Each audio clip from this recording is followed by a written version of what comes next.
Hello everyone, आज की हमारी इस क्लास में आपका मोस्ट वेलकम। आज हम अटेंड करने जा रहे हैं some basic concepts of chemistry की हमारी फोर्थ लेक्चर आज हम अपना अटेंड करेंगे। 3 लेक्चर ऑलरेडी हो चुके हैं हमारी इस क्लास के, जिसमें हमने बहुत ही अच्छी अच्छी बातें सीखी हैं। लास्ट की पिछली 3 क्लासेस जो भी हुई थी उसमें हमने सिर्फ और सिर्फ पढ़ा किसके बारे में, मैटर के बारे में। बिल्कुल करेक्ट आप लोगों ने बोला, मतलब याद है हमने क्या पढ़ा था। ठीक है, मैटर के में हमने क्या डिस्कस किया था कि मैटर किन किन चीज़ों से मिलके बनता है, मैटर के पार्टिकल्स कैसे होते हैं, उनकी प्रॉपर्टीज़ क्या क्या होती हैं। साथ में हमने मैटर को डिफरेंट कैटेगरीज डिफरेंट क्लासेस में डिवाइड भी किया था, और एक एक क्लासेस के बारे में एक एक कैटेगरी को हमने सेपरेटली अच्छे से पढ़ा था। जैसे mixture, pure substances, homogeneous mixture, heterogeneous mixture, हमने मिक्सचर्स और कंपाउंड्स में भी डिफ्रेंशिएट किया था। तो कई अच्छी अच्छी बेसिक पॉइंट्स हमने सीखे थे पिछली क्लासेस में, जिन्हें हम यूज़ करेंगे फ्रीक्वेंटली जब भी हम आगे केमिस्ट्री पढ़ते रहेंगे हमारी क्लासेस में, उनका इस्तेमाल हम करेंगे। आज की अपनी क्लास के बारे में मैं आपको बता दूं। आज की क्लास मैंने आपको बताया था होगी मोल कॉन्सेप्ट के बारे में, बट मोल कॉन्सेप्ट को पढ़ने से पहले हम पढ़ेंगे लॉज ऑफ केमिकल कॉम्बिनेशंस के बारे में। अब इसके पढ़ने के 2 रीज़न हैं। एक तो लॉज ऑफ केमिकल कॉम्बिनेशन जब हम पढ़ेंगे तो हमें मोल को समझना ईजी हो जाएगा, मतलब हम मोल की इंपॉर्टेंस समझ सकेंगे, एक तरीके से हम कह सकते हैं। दूसरा, इसको पढ़ना इसलिए ज़रूरी है बिकॉज जितनी भी केमिकल रिएक्शंस होती हैं वो इन्हीं लॉज को फॉलो करती हैं। जो भी केमिकल प्रोसीजर्स होते हैं वो इन लॉज को फॉलो करते हैं, तो इस वजह से भी इनका पढ़ना हमारे लिए ज़रूरी हो जाता है। देन उसके बाद फिर हम जंप करेंगे हमारे मोल के टॉपिक पर। तो आप सब रेडी हैं आज की क्लास के लिए? चलिए स्टार्ट करते हैं बिना टाइम वेस्ट किए। फिर चलिए, तो हम लोग पढ़ते हैं laws of chemical combination.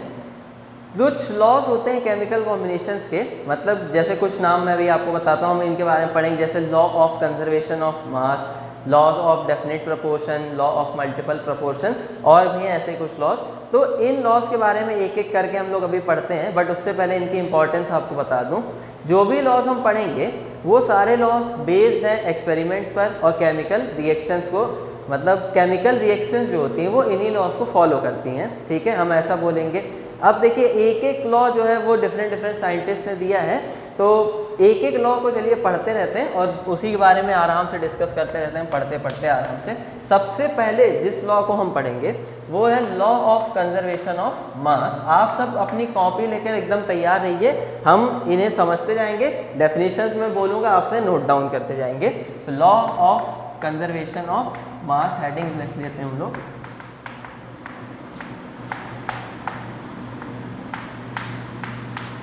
Law of conservation of मास, हिंदी में इसे कहते हैं द्रव्यमान संरक्षण का नियम। बस ऐसे ही बता रहा हूँ, ठीक। अच्छा, इसमें देखिए क्या है, एक चीज़ आपको और याद रखनी है कि ये लॉ किसने दिया? लेवोसिए ने। साइंटिस्ट का नाम है, बस आपको याद रखना है, साइंटिस्ट का नाम लेवोसिए। आपको याद रखना है कि लॉ ऑफ कंजर्वेशन ऑफ मास दिया था किसने, प्रपोज किया था? लेवोसिए ने। 1 मार्क का छोटा सा क्वेश्चन फ्रीक्वेंटली कभी एग्जाम्स में आपसे पूछ लेता है, तो आप उसका आंसर एकदम इजीली दे सकते हैं। चलिए अब देखते हैं लॉ कहता क्या है। तो ये लॉ सिंपली हमें इतना समझाता है, लॉ ऑफ कंजर्वेशन ऑफ मास, कि मास क्या होता है ये हम पिछली क्लास में पढ़ चुके हैं। किसी भी सब्सटेंस के अंदर मैटर का जो अमाउंट होता है उसे ही मास कहते हैं। तो ये लॉ कहता है कि मास को ना तो हम क्रिएट कर सकते हैं और ना ही हम मास को डिस्ट्रॉय कर सकते हैं, मतलब ना तो हम उसे बना सकते हैं ना ही उसे हम बिगाड़ सकते हैं। सिर्फ और सिर्फ एक फॉर्म से दूसरे फॉर्म में उसे ट्रांसफॉर्म किया जा सकता है, उसे ट्रांसफर कर, मतलब एक सब्सटेंस को दूसरे सब्सटेंस के अंदर कन्वर्ट कर सकते हैं, लेकिन हम मास को ना तो बना सकते हैं और ना ही मास को हम डिस्ट्रॉय कर सकते हैं। बात आ गई समझ में? ठीक। तो अगर हमें लिखना पड़ा कि लॉ ऑफ कंजर्वेशन ऑफ मास की डेफिनेशन क्या होगी, तो हम बोलेंगे, लिखते जाइएगा आप सभी, कि दिस लॉ सेज दैट, या this according to this law, ठीक है, mass can neither be created nor be destroyed, mass can neither be created nor be destroyed, सिर्फ इतना, only can be converted from one form to another, only can be converted from one form to another, मतलब ना बना सकते हैं ना बिगाड़ सकते हैं, सिर्फ एक फॉर्म से दूसरी फॉर्म में बदल सकते हैं। ठीक। अब चलो इसे समझते हैं कि एक्चुअल में इसका मतलब क्या है। तो केमिकल रिएक्शन, कोई केमिकल रिएक्शन क्या होती है आप सभी जानते हैं, जिसमें कोई केमिकल चेंज हो, कोई एक से या दो सब्सटेंस आपस में रिएक्ट करके कोई एक तीसरा सब्सटेंस बना दें, यही क्या होती है प्रोसेस, केमिकल रिएक्शन। ठीक, अब देखिए जैसे सपोज करिए यहाँ पे मैं कोई केमिकल रिएक्शन लिख रहा हूँ, इक्वेशन कि A और B ये दो सब्सटेंस है, A और B को मैं क्या नाम देता हूँ, ये मेरे लिए रिएक्टेंट्स होते हैं, ये बेसिक है बिल्कुल केमिस्ट्री का। A और B जो रिएक्शन के इक्वेशन के इस साइड में होते हैं उसे मैं क्या कहता हूँ, रिएक्टेंट। अब A और B मैं आपको बोल रहा हूँ कि आपस में रिएक्ट करके हम किसी केमिकल रिएक्शन को फॉरवर्ड डायरेक्शन में एक एरो के हेल्प से रिप्रेजेंट करते हैं। ये सारी चीज़ें आपको मालूम है, बट एक बार मैं फिर से बता दे रहा हूँ। तो एरो से रिप्रेजेंट किया मैंने, ये रिएक्टेंट, एरो के इस साइड वाले, उधर मैं क्या लिखूंगा, प्रोडक्ट्स। तो A और B आपस में रिएक्ट करके मुझे फॉर्म करके क्या दे रहे हैं, C और D। हम कोई जनरल केमिकल इक्वेशन सपोज कर लेते हैं। अब देखिए यहाँ पर A और B रिएक्टेंट है और C और D मेरे लिए क्या है, इन्हें मैं प्रोडक्ट्स कहता हूँ, जो मुझे रिएक्शन के दौरान मिले हैं। तो ये मेरे लिए प्रोडक्ट्स हैं और ये मेरे क्या हैं, रिएक्टेंट्स। अब सपोज करिए कि मैंने बोला यहाँ आपको कि मैंने A का यहाँ पर मैंने A का मास कितना ले लिया था, ma मतलब क्या, मास ऑफ A। सपोज करिए मैंने A का ma मास लिया था और B का यहाँ पे मैंने कितना मास ले लिया था, तो B का मैंने यहाँ पर mb मास ले लिया था। समझ में आ रही है बात, B का मास मैंने कितना ले लिया था, mb मतलब मास ऑफ B। इसके बाद जब इन दोनों ने आपस में रिएक्शन कर ली, C और D प्रोडक्ट्स बने, तो C और D जो मेरे प्रोडक्ट्स हैं, C और D जो मेरे प्रोडक्ट्स हैं, उसमें से जो C का फॉर्मेशन हो रहा है वो कितना है, m ऑफ C मतलब मास ऑफ C, और D कितना बन रहा है, m ऑफ D मतलब मास ऑफ D। समझ में आ गई बात, इतना क्लियर। अब देखिए according to law of conservation of mass ये केमिकल रिएक्शन होगी, बिकॉज ये केमिकल रिएक्शन इस लॉ को फॉलो करेगी।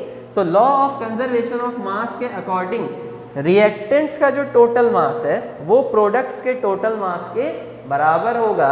रिएक्टेंट्स का जो टोटल मास है वो प्रोडक्ट्स के टोटल मास के बराबर होगा। मतलब रिएक्टेंट का टोटल मास मेरे लिए कितना है, Ma plus m of B। ये मेरे लिए क्या है, रिएक्टेंट्स का टोटल मास। मैंने किसकी बात की, टोटल मास की, दोनों का। ये बराबर होगा किसके, प्रोडक्ट्स के टोटल मास के, मतलब m of C plus m of D के। तो अब मुझे लगता है आपको बात समझ में आ गई होगी कि law of conservation of mass actually में क्या कहता है। यहाँ पर देखिए जितना मास मैं यहाँ स्टार्टिंग में रिएक्शन में लेकर चला था उतना ही मास मुझे रिएक्शन के एंड होने पर वापस भी मिल गया। तो क्या मैंने कोई नया मास क्रिएट किया, नहीं। क्या इस रिएक्शन के दौरान मास डिस्ट्रॉय हुआ, बिल्कुल नहीं हुआ। बस एक फॉर्म से A और B के फॉर्म में था, अब C और D के फॉर्म में कन्वर्ट हो गया। समझ में आ गई बात, यही क्या है, लॉ ऑफ कंजर्वेशन ऑफ मास। अच्छा, यहाँ से आप ये मतलब बिल्कुल भी नहीं निकालेंगे कि ma जो है वो mc के बराबर है, नहीं। ऐसा नहीं होगा कि अगर आप A का 10 ग्राम लेकर चले थे और B का 5 ग्राम, तो आपको यहाँ पर C का 5 ग्राम और D का 10 ग्राम मिलेगा, या C का 10 ग्राम D का 5 ग्राम मिलेगा। ऐसा नहीं होगा। जो टोटल वेट है, मीन्स यहाँ टोटल मास कितना है, 15 ग्राम, वो 15 ग्राम ही आपको यहाँ मिलेगा। लेकिन अब वो 10 और 5 के फॉर्म में हो भी सकता है और नहीं भी। उसके अलावा वो हो सकता है कि मुझे C का 8 ग्राम मिल जाए और उसके बाद मेरे ये जो D है वो 7 ग्राम मिल जाए। समझ में आ गई बात, तो इस तरह से डिस्ट्रीब्यूट हो सकता है। तो मतलब ऐसा बिल्कुल नहीं निकालेंगे कि A का मास C के मास के या D के मास के किसी के बराबर होगा। ये हो भी सकता है और नहीं भी हो सकता है। समझ में आई बात, तो ये बिल्कुल आप मतलब नहीं निकालेंगे कि मास ऑफ A जो है वो मास ऑफ C के बराबर है, बराबर बिल्कुल भी नहीं हो, मतलब हो भी सकता है और नहीं भी। तो इस वजह से मैं यहाँ पे ये नॉट इक्वल टू हटा देता हूँ, बिकॉज ये ऑलवेज का केस हो जाएगा। बट आप याद रखोगे कि बराबर हो भी सकता है और नहीं भी, ठीक। लेकिन टोटल मास जो है वो बराबर होगा, इधर का total mass is equal to इधर का total mass. This is law of conservation of mass simply. तो इसे आप नोट डाउन करिए, इसके बाद हम अपना नेक्स्ट लॉ पढ़ते हैं। चलो, तो अब हम लोग पढ़ेंगे लॉ ऑफ डेफिनिट प्रोपोर्शन, या फिर इसे ही कहा जाता है लॉ ऑफ कांस्टेंट प्रोपोर्शंस। तो ये हेडिंग आप लिख लीजिएगा। एक बात इसके बारे में ध्यान रखेंगे कि ये लॉ किसने दिया था। So this law was given by Joseph L Proust. Joseph L Proust, ये साइंटिस्ट का नाम है जिसने इस लॉ को प्रपोज किया था। तो आप सभी याद रखेंगे नाम, बस उसी एग्जाम के पॉइंट ऑफ व्यू से, बाकी इसकी कोई ऐसी इंपॉर्टेंस नहीं है। ठीक, अब चलें पढ़ते हैं, समझते हैं लॉ होता क्या है। नाम से देखिए क्या दिख रहा है, लॉ ऑफ डेफिनिट या फिर कांस्टेंट प्रोपोर्शन। मींस ये चीज़ों के प्रोपोर्शंस के बारे में कुछ कहेगा, और डेफिनिट प्रोपोर्शन मतलब कि कुछ भी डेफिनिट रहेगा। चलिए देखते हैं उस बारे में। तो ये लॉ क्या सिंपली इतना कहता है कि अगर कोई कंपाउंड है, पहले समझ लेते हैं फिर हम डेफिनेशन देखेंगे क्या है। अगर कोई कंपाउंड है जो नेचुरल सोर्स से आपको किसी मिल रहा है, ठीक है, और अगर उसी कंपाउंड को आप लैब में बनाते हो, समझ में आ रही है बात, मतलब आपके पास कोई कंपाउंड है, सपोज कर लो वाटर है, ठीक है, वाटर एक आपने कौन सा वाटर ले रखा है, जो आपको रेन वाटर मिला है नेचुरल सोर्स से, और दूसरा जो आपने लैब में किसी केमिकल रिएक्शन के दौरान प्रोड्यूस किया है वाटर को। ठीक, दो वाटर हैं आपके पास। अब इन दोनों सैंपल्स के अंदर, वाटर के ये जो दोनों सैंपल हैं आपके पास, इनमें हाइड्रोजन और ऑक्सीजन मीन्स वो एलिमेंट्स जिनसे मिलकर ये बना है, हाइड्रोजन और ऑक्सीजन के मासेस का जो रेशियो होगा ना, वो ऑलवेज फिक्स होगा इन बोथ द सैंपल्स। समझ में आई बात? मतलब ये लॉ क्या कहता है, लॉ ऑफ डेफिनिट प्रोपोर्शन, कि अगर किसी कंपाउंड को आप चाहे नेचुरल सोर्स से ऑब्टेन करो, चाहे फिर किसी आर्टिफिशियल मेथड से, उसके अंदर ऑलवेज उसके एलिमेंट्स के मासेस का रेशियो फिक्स होता है, चाहे वो किसी भी सोर्स से आया हो। ठीक, कहने का मतलब ये है कि अगर वाटर एक H2O आपको कहाँ से मिला, सपोज कर लो ये रेन वाटर है आपके पास, हम सिर्फ वाटर की बात कर रहे हैं, और दूसरा एक वाटर है आपके पास H2O, ये कहाँ से, ये आपको लेबोरेटरी में मिला है किसी केमिकल रिएक्शन के दौरान, तो ये लैब में आपको मिला। इसके रेन वाटर के अंदर हाइड्रोजन और ऑक्सीजन का जो रेशियो वो कितना है, 2:1 का। हाइड्रोजन और ऑक्सीजन के मासेस का जो रेशियो है वो कितना है, 2:1 का।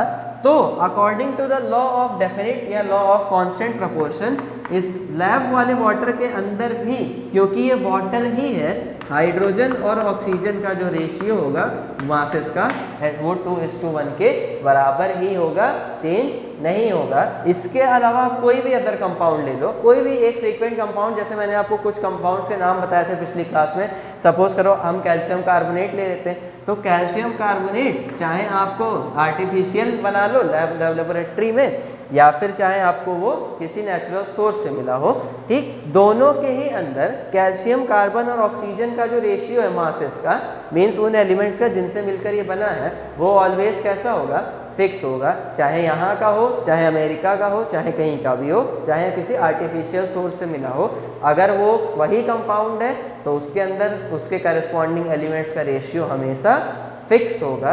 यही है लॉ ऑफ डेफिनिट या कांस्टेंट प्रोपोर्शन। तो अब अगर इस लॉ की डेफिनेशन हम लिखना चाहें तो हम कैसे लिखेंगे, हम बोलेंगे कि according to law of definite या constant proportion, the ratio of masses of elements, the ratio of masses of elements in a particular compound is always fixed irrespective of source। मतलब सोर्स पे इस बात की डिपेंडेंसी नहीं जाती कि compound के अंदर एलिमेंट्स के मासेस का रेशियो क्या होगा, यह हमेशा कैसा रहता है, फिक्स होता है। ठीक, तो बहुत ही अच्छा ये एक लॉ था, लॉ ऑफ डेफिनिट या कांस्टेंट प्रोपोर्शन, जो हमने अभी पढ़ा। चलिए इसके बाद हम अपना नेक्स्ट लॉ पढ़ते हैं। चलिए अब हम लोग पढ़ते हैं law of multiple proportion. Law of multiple proportion ये दिया था डाल्टन ने, तो आप लोग याद रखेंगे कि this law was given by Dalton scientist, जिन्होंने डाल्टन एटॉमिक थ्योरी दी थी, उसे भी अभी हम आगे डिस्कस करेंगे। तो डाल्टन ने इस लॉ में क्या कहा, ये लॉ को समझिएगा, ये लॉ थोड़ा सा इंपॉर्टेंट होता है, कॉम्प्लिकेटेड नहीं होता ये लॉ, बस थोड़ा सा ये ट्रिकी है, इसे समझना बिल्कुल सिंपल है, और एग्जाम्स में ये वाला कई बार पूछा भी जाता है, तो इस वजह से ध्यान से सुनिएगा। मैं एक एग्जाम्पल की हेल्प से आपको इस लॉ को समझाता हूँ, तो ईजिली आप समझ जाएंगे बहुत ही आराम से। चलिए आप सपोज मत करिए, बस देखते रहिए, मैं बताता हूँ आपको। कार्बन और ऑक्सीजन, एग्जाम्पल मैं आपको दे रहा हूँ एक रिएक्शन का, आपस में रिएक्ट करके बनाते हैं carbon dioxide, CO2 gas. Okay, carbon और ऑक्सीजन आपस में रिएक्ट करके क्या बनाते हैं, CO2 गैस बनाते हैं। इन वन कंडीशन, एक किसी कंडीशन पे टेम्परेचर प्रेशर की किसी फिक्स कंडीशन पे कार्बन ऑक्सीजन रिएक्ट करके इस कार्बन डाइऑक्साइड बनाते हैं। अब आप क्लियरली देखिए कार्बन डाइऑक्साइड एक कंपाउंड है जिसके अंदर कार्बन और ऑक्सीजन के मासेस का जो रेशियो कितना 1:2 का है, 1:2 के रेशियो में दोनों रिएक्ट करके फॉर्म करते हैं। तो अगर मैंने कार्बन का यहाँ पे 1 यूनिट मास ले लिया है, सपोज कर लीजिए कितना 12 ग्राम, ठीक है, और ऑक्सीजन का यहाँ पे मैंने मास कितना ले लिया है यहाँ पर 16 ग्राम, 1 वॉल्यूम 16 ग्राम, ठीक है। तो क्लियरली अब law of conservation of mass के अकॉर्डिंग देखिए ये दोनों मुझे यहाँ पर मिला के कार्बन डाइऑक्साइड गैस फॉर्म करके देंगे। तो 16 + 12 यहाँ से कितना हो जाएगा मेरे 28 ग्राम। तो 28 ग्राम टोटल मुझे यहाँ पे क्या मिल जाएगी कार्बन डाइऑक्साइड। समझ में आई बात आपको? ऐसे ही रैंडम मासेस हमने बस पिक कर लिए, मैं बस आपको एग्जांपल देके समझा रहा हूँ। समझ में आई बात? चलिए ये एक कंडीशन थी। दूसरी कंडीशन की अगर हम बात करते हैं तो देखिए सेकंड कंडीशन, जब हम टेम्परेचर और प्रेशर की कंडीशंस में चेंज करेंगे, ठीक है, जैसे सपोज कर लिए यहाँ टेम्परेचर कितना T1 था, प्रेशर कितना P1। अब मैं टेम्परेचर और प्रेशर की कंडीशन चेंज कर रहा हूँ और फिर मैं कार्बन और ऑक्सीजन की रिएक्शन करवा रहा हूँ एट टेम्परेचर T2 और प्रेशर P2 पर। तो इस बार एक डिफरेंट कंडीशन में ये दोनों मुझे क्या फॉर्म करके दे रहे हैं, कार्बन मोनोऑक्साइड, ठीक है। यहाँ 2 ऑक्सीजन है तो डाइऑक्साइड, यहाँ पर एक ही ऑक्सीजन है तो इसलिए कार्बन मोनोऑक्साइड। समझ में आई बात? ये दूसरी कंडीशन पर मुझे फॉर्म करके देते हैं ये दोनों। अब देखिए यहाँ पर क्लियरली कार्बन मोनोऑक्साइड में कार्बन और ऑक्सीजन का रिएक्टिंग रेशियो कितना है 1:1 का, ठीक। तो यहाँ पर देखिए रिएक्शन बैलेंस भी नहीं है बिकॉज यहाँ पर ऑक्सीजन के 2 मॉलिक्यूल हैं और यहाँ पे 2 मॉलिक्यूल है, सॉरी 1 मॉलिक्यूल है, मतलब 2 एटम, और यहाँ पे एक ही है। तो यहाँ 2 लगाएंगे हम रिएक्शन बैलेंस करने के लिए। तो यहाँ कार्बन 2 हो गए, तो यहाँ पर मैं 2 लगा के रिएक्शन को बैलेंस कर लूँगा। Simple hit and try method balancing का जो 9th क्लासेस में हम सभी पढ़ के आ रहे हैं, ठीक। अब देखिए यहाँ पर सपोज कर लीजिए कि कार्बन का 2 यानी 24 ग्राम और ऑक्सीजन का कितना 32 ग्राम आपस में यहाँ पर रिएक्ट करते हैं और उसके बाद लॉ ऑफ कंजर्वेशन मास को ये दोनों फॉलो करेंगे। तो ये मुझे टोटल यहाँ पर 56 ग्राम ऑफ कार्बन मोनोऑक्साइड बना के देते हैं। ये बस रैंडम मास है, मैंने पिक कर लिया, ऐसे ही एक एग्जांपल आपको बस समझाने के लिए। तो अब देखिए 2 डिफरेंट कंडीशंस पर 2 एलिमेंट्स आपस में रिएक्शन कर रहे हैं और 2 डिफरेंट कंपाउंड्स या 2 डिफरेंट सब्सटेंस बना के दे रहे हैं। तो लॉ ऑफ मल्टीपल प्रोपोर्शन ये कहता है, सुनिएगा ध्यान से एकदम, जब भी कोई दो रिएक्टेंट्स या फिर 2 एलिमेंट्स, जब भी कोई 2 सब्सटेंस आपस में रिएक्शन करके 2 डिफरेंट कंडीशंस में 2 डिफरेंट कंपाउंड बना के देते हैं, ठीक।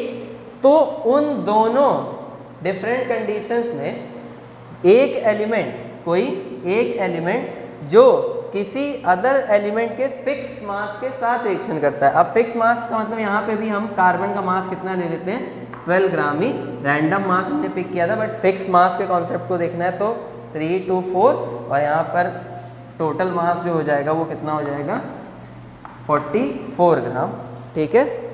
हाँ, तो अब यहाँ पर देखिए अगेन 2 एलिमेंट्स 2 डिफरेंट कंडीशन पर 2 डिफरेंट जब भी प्रोडक्ट्स बना के देते हैं तो उनमें से वो एलिमेंट जो दूसरे किसी एलिमेंट के फिक्स मास के साथ कंबाइंड होता है। अब यहाँ पे वो दूसरा एलिमेंट कौन है, कार्बन जो है वो उसका मास देखिए दोनों रिएक्शन में कितना फिक्स है, 12 ग्राम यहाँ पे भी 12 ग्राम यहाँ पे भी, और ऑक्सीजन जो है ये वो एलिमेंट है जो फिक्स मास के साथ कंबाइंड हो रहा है, जो कार्बन के फिक्स मास के साथ कंबाइंड हो रहा है। तो इस एलिमेंट के मास का जो रेशियो होगा दोनों रिएक्शंस में वो ऑलवेज एक होल नंबर होगा, वो हमेशा ही एक सिंपल होल नंबर होगा। कहने का मतलब जब भी आप मास ऑफ ऑक्सीजन का रेशियो इन फर्स्ट रिएक्शन और मास ऑफ ऑक्सीजन का ratio in second reaction calculate करेंगे, MO1 मतलब mass of oxygen in first, MO2 मतलब मास ऑफ ऑक्सीजन इन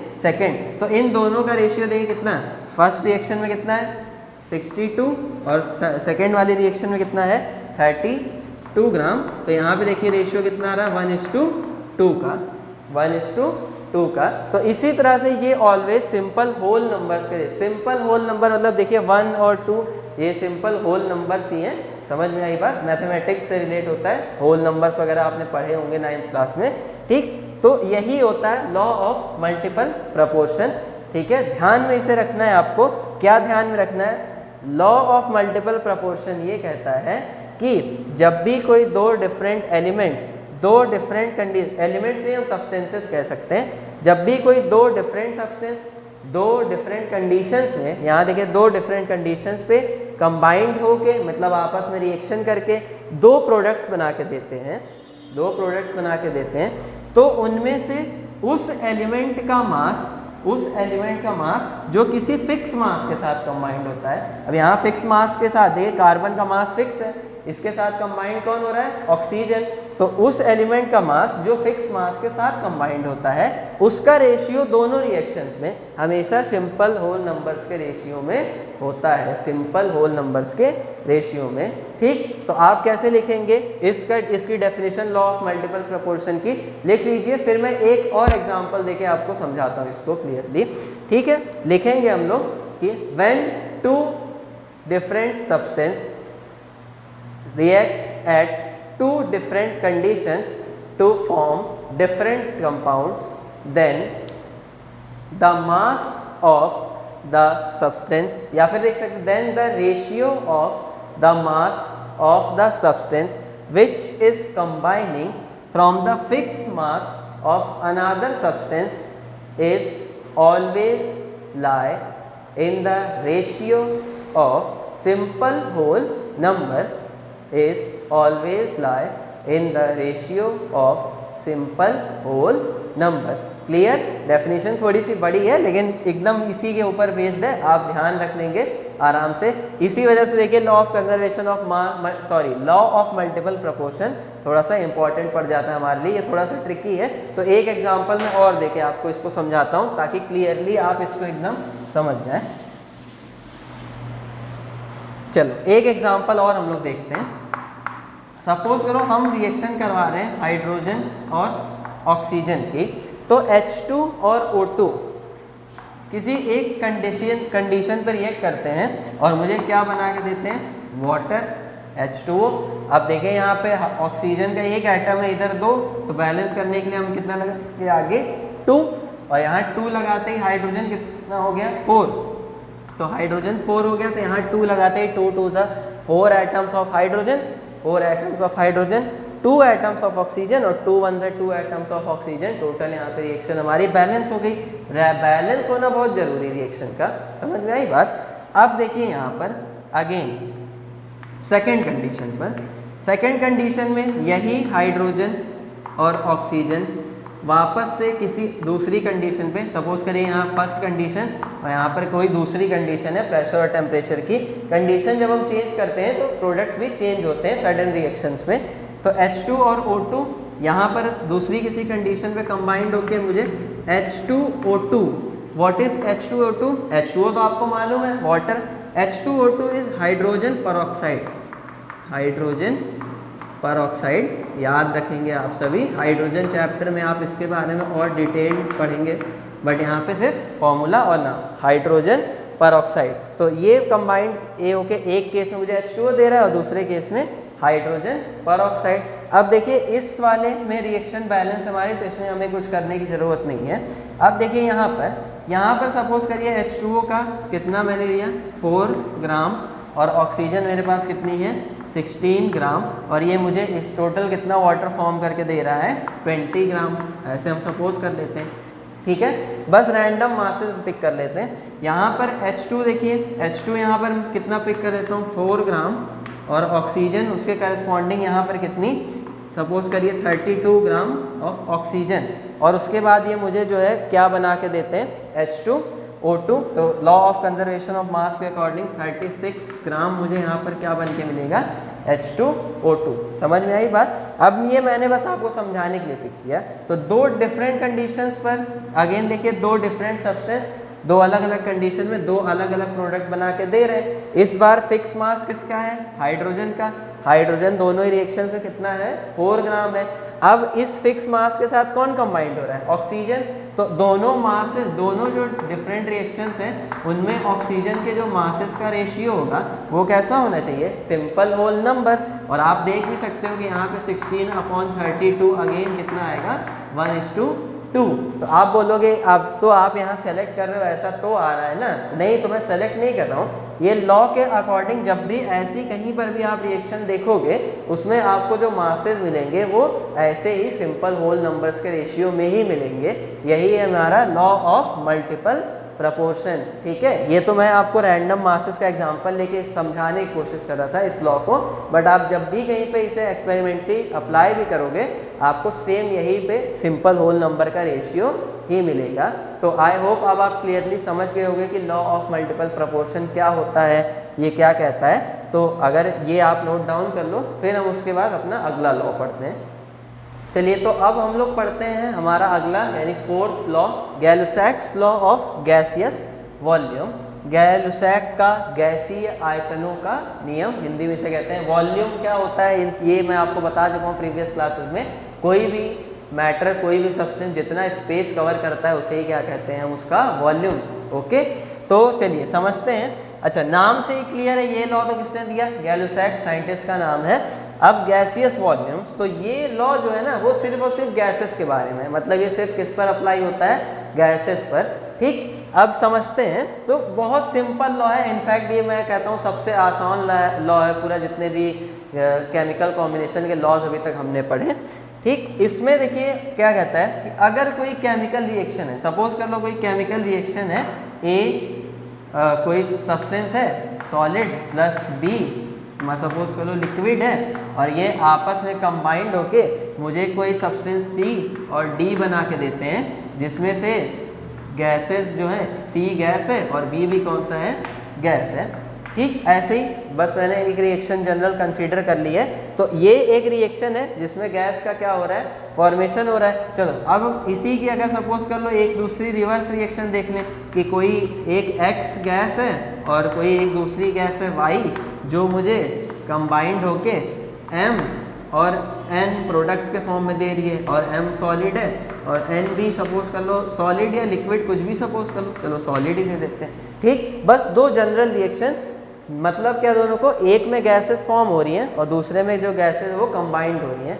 ठीक, तो गैलुसैक्स लॉ बस इतना कहता है ना कि अगर किसी केमिकल रिएक्शन में गैसेस कंबाइंड हो रही हैं या फिर किसी केमिकल रिएक्शन में गैसेस प्रोड्यूस हो रही हैं, एक से ज़्यादा गैस, तो हमेशा चाहे कंबाइंड हो चाहे प्रोड्यूस हो किसी केमिकल रिएक्शन में, उनके वॉल्यूम्स का जो रेशियो होता है, गैसियस वॉल्यूम्स, उनके वॉल्यूम्स का जो रेशियो होता है वो सिंपल होल नंबर्स के फॉर्म में होता है। वो सिंपल होल नंबर्स के फॉर्म में होता है, बिल्कुल ठीक जैसे लॉ ऑफ मल्टीपल प्रोपोर्शन अभी हमने इसके पहले पढ़ा, उसमें सिंपल होल नंबर्स आपने देखे थे, बट वहाँ पे मासेस की बात की गई थी, यहाँ पे वॉल्यूम्स की बात की जा रही है, और वो भी गैसेस के केस में। ठीक, तो गैलुसैक्स लॉ ऑफ गैसेस वॉल्यूम के अकॉर्डिंग अब इस रिएक्शन में जहाँ पर गैसेस कंबाइंड नहीं, सॉरी, यहाँ फॉर्म हो रही हैं, तो दोनों का वॉल्यूम, मतलब वॉल्यूम ऑफ सी गैस, यहाँ पे मैं अच्छे से लिख देता हूँ, दिखे आपको, वॉल्यूम ऑफ कौन सी वाली गैस? सी का, is to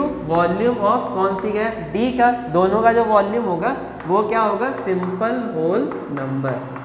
simple whole number, समझ में आ गई बात? इसी तरह से अगर हम दूसरी ये रिएक्शन भी देखें, एक्स गैस और वाई गैस ये आपस में कंबाइंड हो रही हैं, एम सॉलिड एन सॉलिड बनाती हैं, तो यहाँ पर भी देखिए, यहाँ पर एक्स गैस का जो वॉल्यूम होगा, मतलब volume of X gas is to volume of Y gas, दोनों का जो वॉल्यूम होगा वो भी क्या होगा? सिंपल होल नंबर के रेशियो में, सिंपल होल नंबर्स के रेशियो में। समझ में आ गई बात? तो यही होता है गैलुसैक्स लॉ ऑफ गैसियस वॉल्यूम, बिल्कुल सिंपल सा, इसे आप नोट डाउन कर लीजिए। फिर हम अपना अगला लॉ पढ़ते हैं, एवोगाड्रोस लॉ, या चलो यहीं पे मैं समझा देता हूँ उसे भी, वो भी बहुत सिंपल सा एकदम लॉ होता है, छोटा सा। फिफ्थ है हमारा एवोगाड्रोस लॉ, एवोगाड्रोस लॉ। अब एवोगाद्रोस लॉ क्या कहता है? एवोगाद्रोस लॉ भी रिलेट होता है किससे? गैसेस से ही। ये भी लॉ किसके बारे में है? गैसेस के बारे में है, ये याद रखेंगे। और ये भी किसने दिया? एवोगाद्रो ने, साइंटिस्ट का नाम है एवोगाद्रो का नियम।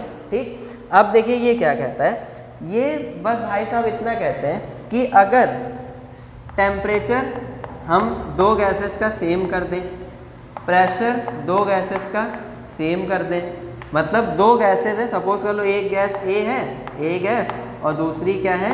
बी गैस है, दोनों का हम टेम्परेचर और सेम प्रेशर पर रखें, मतलब दो बॉक्स ले लें हम, ऐसे दो बॉक्स ले लें कुछ इस टाइप के, एक में ए गैस को रख दिया, बी गैस को, इसको भी रखा टी टेम्परेचर पी प्रेशर पर, और इसको भी टी टेम्परेचर और पी प्रेशर पर। ठीक, तो अगर दो गैसेस को सेम टेम्परेचर और सेम प्रेशर पर रखा जाए और उनके वॉल्यूम भी कैसे हो? इक्वल हो, मतलब दोनों का सेम वॉल्यूम अगर सेम टेम्परेचर और प्रेशर पर रखा जाए तो उनके उस वॉल्यूम के अंदर जो नंबर ऑफ मॉलिक्यूल्स होते हैं वो भी सेम होते हैं। ठीक, कंफ्यूज नहीं ना हुए? फिर से बताता हूँ, अगर दो गैसेस जिनके वॉल्यूम सेम है, वॉल्यूम सेम मतलब उनका अमाउंट ऐसा हम समझो सेम है, ठीक है, अगर मैंने इस गैस को कितना ले रखा है? 2 लीटर, तो ये गैस भी मैंने कितनी ले रखी है? 2 लीटर। अगर दो गैस के सेम वॉल्यूम को सेम टेम्परेचर और प्रेशर पर रखा जाए, सपोज कर लो इसको मैंने 10 डिग्री और 5 atm प्रेशर पर रखा है, तो इसको भी 10 डिग्री सेल्सियस और 5 डिग्री प्रेशर पर रखा जाए दोनों को, तो अगर ए के इस कंटेनर के अंदर अगर ए के 10 मॉलिक्यूल्स हैं, ए के कितने मॉलिक्यूल्स हैं? 10 मॉलिक्यूल्स हैं, तो बी के भी कितने होंगे उस डब्बे के अंदर? 10 मॉलिक्यूल्स ही होंगे।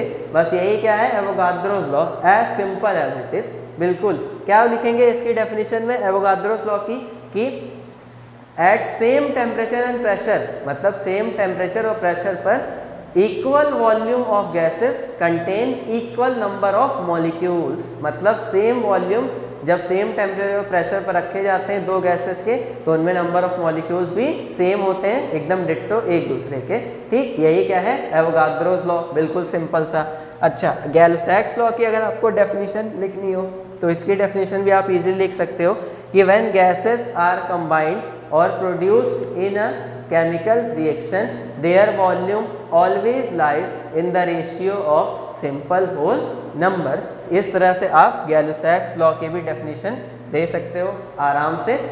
डेफिनेशन आप अगर ना लिख पाओ तेजी से तो आप वीडियो को रिवाइज करके फिर से सुन के आराम से लिख सकते हैं। ठीक, ये थे हमारे क्या main laws of chemical combination. 5 law थे, पांचों हमने पढ़ लिए। अब इसके बाद एक अगला हमारा टॉपिक पढ़ लेते हैं, जो हम पढ़ेंगे क्या? Dalton's atomic theory. तो इसे आप पहले नोट करो, फिर हम पढ़ते हैं डाल्टन्स एटॉमिक थ्योरी। चलिए, तो अभी हम लोगों ने लॉ ऑफ केमिकल कॉम्बिनेशंस पढ़ लिए, सारे के सारे हमने पढ़ा। Law of conservation of mass, law of definite proportion, law of multiple proportion, Gay Lussac's law of gaseous volume and Avogadro's law. अब हम लोग पढ़ेंगे डाल्टन्स एटॉमिक थ्योरी।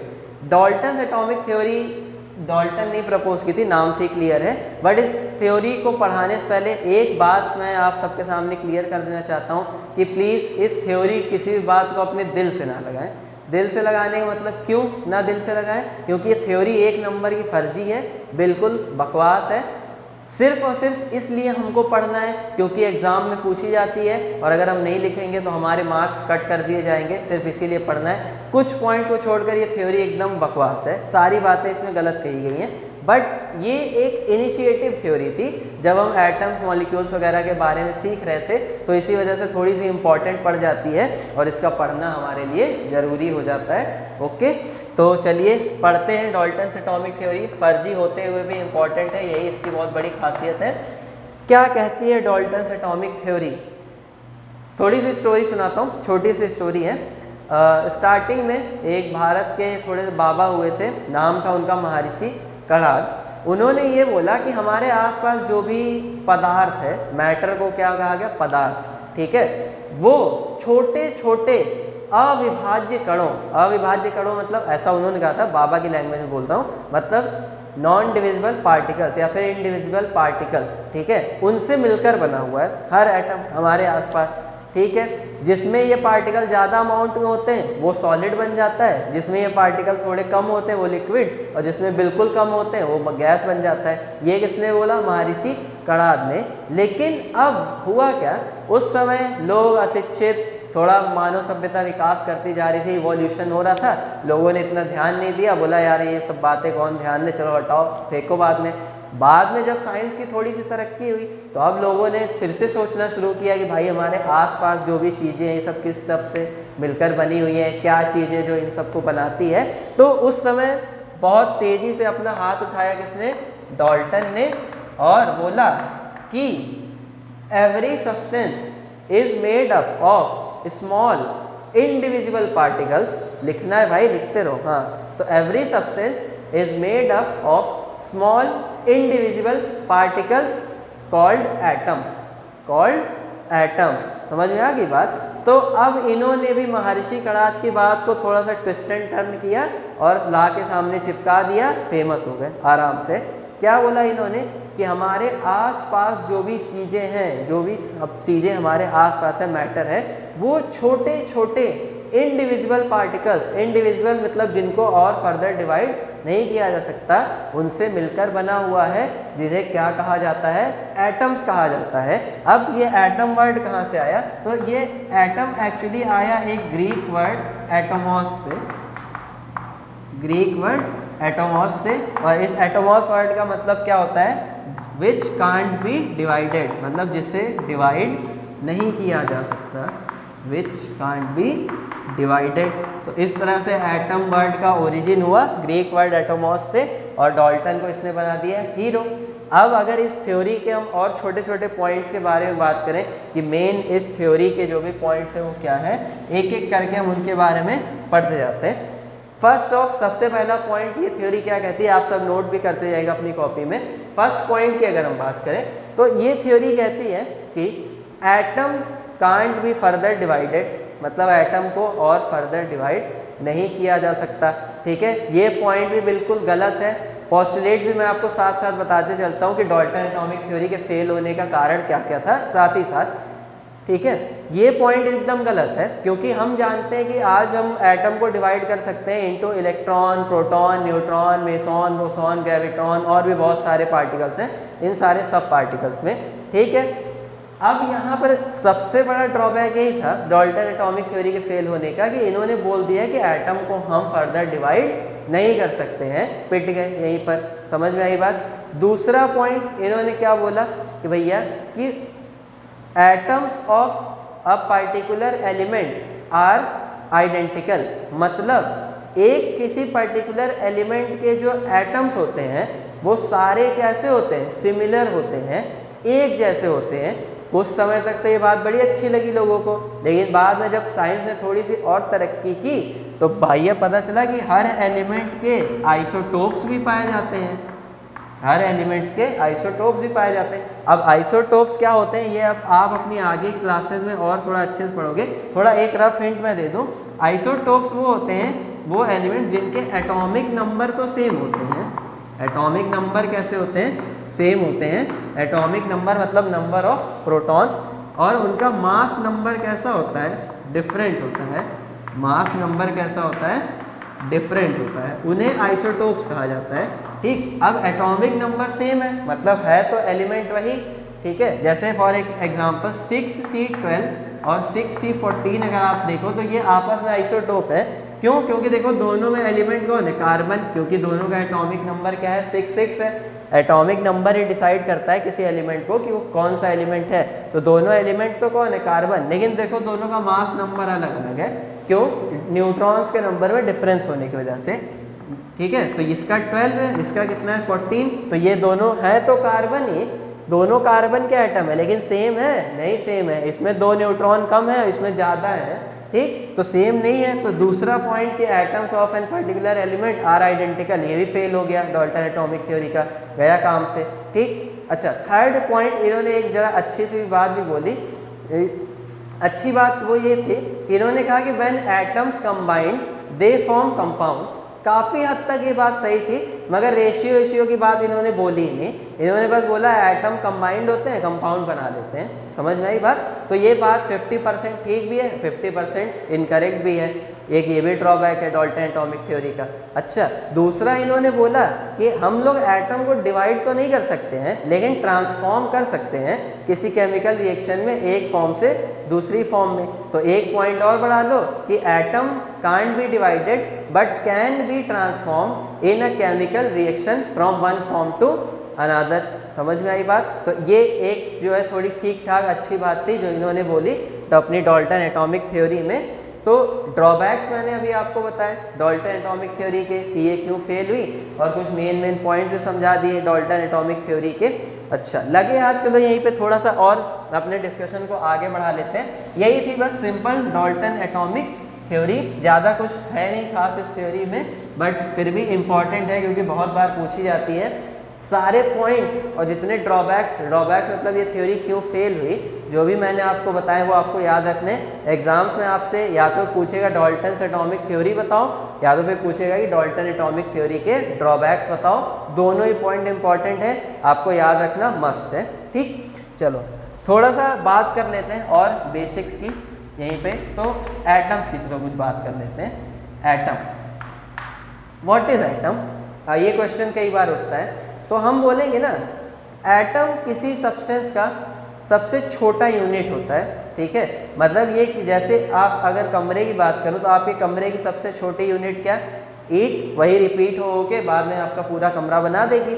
वैसे ही जो एटम होता है ना, वो भी किसी मैटर का सबसे छोटा यूनिट होता है, जिसके कॉम्बिनेशन से ही बाद में एटम बढ़ते जाते हैं और एटम का फॉर्मेशन, एलिमेंट का फॉर्मेशन या सब्सटेंस का फॉर्मेशन होता जाता है। समझ में आई? तो एटम क्या होता है? हम कह सकते हैं कि ये स्मॉलेस्ट पार्टिकल होता है किसी भी सब्सटेंस का। एटम क्या होता है? किसी भी सब्सटेंस का स्मॉलेस्ट पार्टिकल होता है। समझ में आई बात?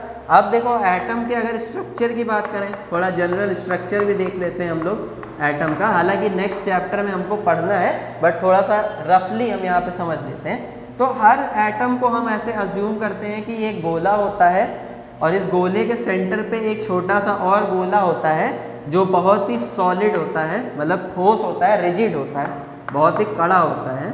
ठीक है, और इस गोले को हम लोग क्या नाम देते हैं? न्यूक्लियस। इस गोले को क्या नाम हम देते हैं? न्यूक्लियस। हम कहते हैं कि न्यूक्लियस के ऊपर चार्ज कैसा है? पॉजिटिव। तो इस न्यूक्लियस के अंदर कौन रहते हैं? प्रोटॉन्स। और इसी न्यूक्लियस के अंदर कौन रहता है? न्यूट्रॉन नाम का भी एक दूसरा पार्टिकल। बेसिक इतना समझते हैं। तो न्यूक्लियस किसका घर है? प्रोटॉन और न्यूट्रॉन का। एटम का ही सेंटर क्या होता है? न्यूक्लियस। इस न्यूक्लियस के बाहर ऐसी सर्कुलर ऑर्बिट्स होती हैं जिसमें इलेक्ट्रॉन्स ऐसे चक्कर काटते रहते हैं। समझ में आई बात? अपनी भी एक्सिस पे घूमते हैं और साथ ही साथ में न्यूक्लियस के भी चारों ओर घूमते जाते हैं।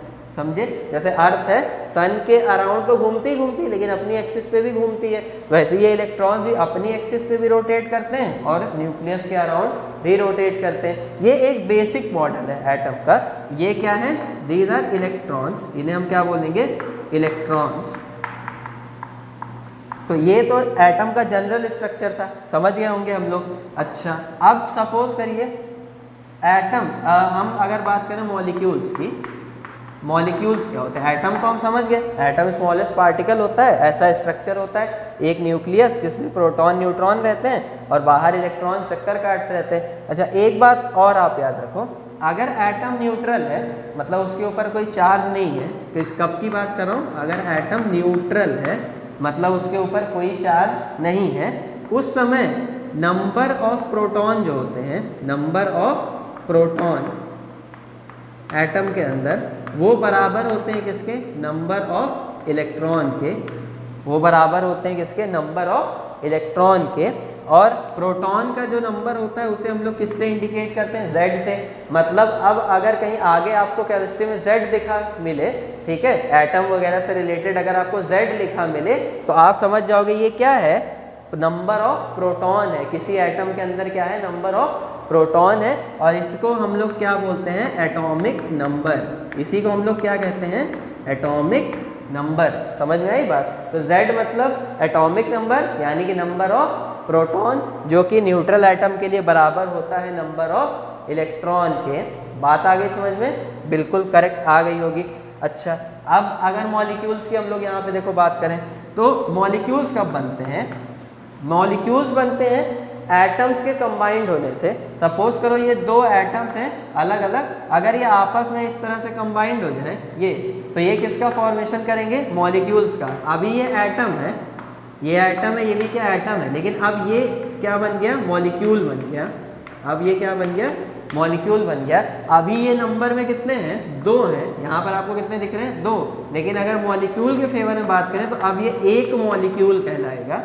दोनों एटम्स कंबाइंड होके क्या बना लिया उन्होंने? एक मॉलिक्यूल बना लिया। ठीक, तो मॉलिक्यूल्स बेसिकली क्या होते हैं? एटम्स के, जब भी एटम्स कंबाइंड होते हैं मॉलिक्यूल्स बनते हैं।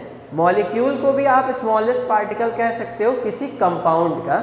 ये किसी कंपाउंड के स्मॉलेस्ट पार्टिकल्स होते हैं, क्योंकि किसी कंपाउंड का सबसे छोटा पार्टिकल क्या होगा? उसका मॉलिक्यूल। समझ में आ रही है बात? एक ये हो गया मॉलिक्यूल क्या होते हैं, समझ गए। थर्ड चलो समझते हैं आयन क्या होता है। अगर हम आयन की बात करें तो देखो, आयन की अगर हम बात करना चाहें, यहाँ पर आपको देखो ये न्यूक्लियस दिखा, ये इसके किनारे किनारे चक्कर काटते हुए इलेक्ट्रॉन्स दिखे। नंबर ऑफ प्रोटॉन जब नंबर ऑफ इलेक्ट्रॉन के बराबर होता है तो एटम न्यूट्रल होता है। न्यूट्रल मतलब उसके ऊपर कोई चार्ज नहीं होता। क्यों? क्योंकि देखो इलेक्ट्रॉन के ऊपर नेगेटिव चार्ज होता है, नेगेटिव होता है, और प्रोटॉन कैसा होता है? पॉजिटिव चार्ज वाला, और न्यूट्रॉन पर कोई चार्ज नहीं होता, यानी जीरो चार्ज वाला होता है। जब पॉजिटिव चार्ज निगेटिव चार्ज के बराबर होता है तब हम बोलते हैं एटम के ऊपर टोटल चार्ज कितना है? 0। क्योंकि देखो अगर मान लो +5 चार्ज टोटल प्रोटॉन का है और -5 चार्ज टोटल इलेक्ट्रॉन का है, तो 5 - 5 कितना होता है? 0। सबको मालूम है। तो इसका मतलब एटम के ऊपर कोई चार्ज नहीं है जब तक ये दोनों आपस में बराबर है। ठीक, अच्छा, अगर सपोज करो मैंने थोड़ी सी एनर्जी दी और ये इलेक्ट्रॉन निकल के एटम को छोड़ के भाग गया, प्रोटॉन कभी भी छोड़ के नहीं भागेगा एटम को, याद रखेंगे, क्योंकि ये न्यूक्लियस के अंदर होता है, यहाँ से नहीं भागेगा। हमेशा किधर से भागेगा? इलेक्ट्रॉन ही भागेगा, प्रोटॉन नहीं भाग सकता, याद रखेंगे। तो अब इलेक्ट्रॉन जब यहाँ से एस्केप कर गया, एटम को छोड़ के बाहर निकल गया, तो देखो अब तो डिसबैलेंस हो गया ना चार्ज में। अब सपोज करो 5 प्रोटॉन थे पहले और 5 कितने थे इलेक्ट्रॉन, अब एक इलेक्ट्रॉन तो भाग गया, तो बचे कितने इलेक्ट्रॉन? 4, यानी कि अब कितना चार्ज है? -4। अब देखो 5 - 4 कितना होगा? +1। तो इसका मतलब एक इलेक्ट्रॉन जैसे ही भागा एटम के ऊपर कितना चार्ज आ गया? +1 यूनिट का पॉजिटिव चार्ज आ गया। देखो ऐसा पॉजिटिव और नेगेटिव दोनों बैलेंस होता है, दोनों बैलेंस होता है। अब अगर नेगेटिव के पार्टी से अगर कोई कम हो जाए, यानी इलेक्ट्रॉन के पार्टी से अगर कोई कम हो जाए, तो अब डॉलर टाइट किसका होगा? मतलब दबदबा ज़्यादा किसका हो गया? पॉजिटिव। अब पॉजिटिव बोलेगा अब मैं नंबर में ज़्यादा हूँ, मैं राज करूँगा, तो एटम के ऊपर अपना कब्जा कर लेता है और एटम के ऊपर क्या आ जाता है? Positive charge. ठीक, ये समझने का लॉजिक है। एक्चुअल में मैथमेटिक्स ये वाली है। 5 यूनिट प्रोटॉन था, अब इलेक्ट्रॉन कितना? -4 यूनिट ही चार्ज है, तो टोटल चार्ज कितना आया? +1। ठीक, आपको जो अच्छा लगे आप उस लॉजिक से समझ सकते हो। अब देखो यहाँ पे क्या आ गया? पॉजिटिव चार्ज एटम के ऊपर। तो जैसे ही एटम के ऊपर चार्ज आया, अब हम इसे एटम ना बोल के क्या बोलने लगते हैं? आयन बोलने लगते हैं। अब ये क्या बन गया? आयन हो गया। मतलब कहने का मतलब क्या है? अगर किसी एटम के अंदर से इलेक्ट्रॉन को निकाल दो, अगर किसी एटम के अंदर से इलेक्ट्रॉन को निकाल दो, या किसी एटम के अंदर इलेक्ट्रॉन को वापस एक और ऐड कर दो, मतलब जितने भी चाहो ऐड कर सकते हो, या तो किसी एटम से इलेक्ट्रॉन को निकाल दो या तो किसी एटम के अंदर इलेक्ट्रॉन को ऐड कर दो, दोनों ही केस में किसका फॉर्मेशन होता है? आयन का। दोनों ही केस में किसका फॉर्मेशन होगा? आयन का। ठीक, समझ में आ गई बात? आयंस क्या होते हैं? अब देखो अगर इलेक्ट्रॉन निकाला है तो निगेटिव कम हुआ तो बढ़ा कौन? पॉजिटिव। तो यहाँ पे ये पॉजिटिव चार्ज वाला आयन बन जाएगा, जिसका नाम क्या होता है? Cation. इसे हम क्या कहते हैं? केटायन कहते हैं। जिस आयन के ऊपर पॉजिटिव चार्ज होता है उसे हम क्या कहते हैं? केटायन कहते हैं। और जिस आयन के ऊपर नेगेटिव चार्ज होता है उसे हम लोग क्या कहते हैं? उसे हम एनायन बुलाते हैं। ठीक, तो इलेक्ट्रॉन डाले तो नेगेटिव आ गया। क्यों? क्योंकि देखो मान लो 5 थे पहले और ये भी कितना था? 5 था। अब इलेक्ट्रॉन एक डाल दिया तो अब कौन बढ़ गया, निगेटिव वाला बढ़ गया, अब वो 6 हो गया। तो अब बोलेगा अब मेरा नंबर ज़्यादा, तो अब मैं कब्जा करूँगा। तो अब एटम के ऊपर कौन सा चार्ज आ जाएगा, नेगेटिव चार्ज आ जाएगा। तो पॉजिटिव हुआ तो केटायन और नेगेटिव हुआ तो एनायन बोलेंगे। तो अब आप डिफरेंस समझ गए होंगे एटम का, मॉलिक्यूल का और आयन का। एटम क्या है, स्मॉलेस्ट पार्टिकल, स्ट्रक्चर ऐसा होता है। मॉलिक्यूल क्या है, जो कॉम्बिनेशन ऑफ एटम से बनता है। और आयन क्या है कि जब भी हम किसी एटम से इलेक्ट्रॉन को निकाल दें या इलेक्ट्रॉन को ऐड कर दें तो एटम क्या बन जाता है, आयन बन जाता है। ठीक, इलेक्ट्रॉन निकाल दिया तो केटायन बन जाएगा, इलेक्ट्रॉन ऐड कर दिया तो एनायन बन जाएगा। बात समझ में आ गई, आ गई। ठीक, तो आज की क्लास को यहीं पे हम लोग स्टॉप कर देते हैं। हालांकि हमने देखा, मतलब स्टार्टिंग में बोला था कि हम मोल डिस्कस करेंगे, बट आउट ऑफ टाइम अब हम लोग हो रहे हैं, तो आज की क्लास को यहीं पे मैं स्टॉप कर देता हूँ। नेक्स्ट क्लास में हम लोग हमारी मोल कॉन्सेप्ट को ही शुरू करेंगे, एकदम स्टार्टिंग बेसिक से पढ़ना शुरू करेंगे। सॉरी फॉर आज अगर मैं मोल नहीं पढ़ा पा रहा हूँ उसके लिए। ठीक है, नेक्स्ट क्लास में जो है हमारा मेन टॉपिक मोल ही स्टार्ट होगा। लेकिन उससे पहले जितना मैंने आपको पढ़ा दिया है, आपसे मैं रिक्वेस्ट करूंगा कि आप उसको रिवाइज करते रहो। रिवीजन मस्ट है। इस लॉकडाउन में आपको जो टाइम मिल रहा है, अपने टाइम का एकदम सही इस्तेमाल करो। आप सभी रिवीजन करते रहो और कोरोना वायरस से भी सेफ रहो, हाथों को धुलते रहो, लगातार अपडेट्स जो आ रही हैं उनको फॉलो करते रहो। Till then bye.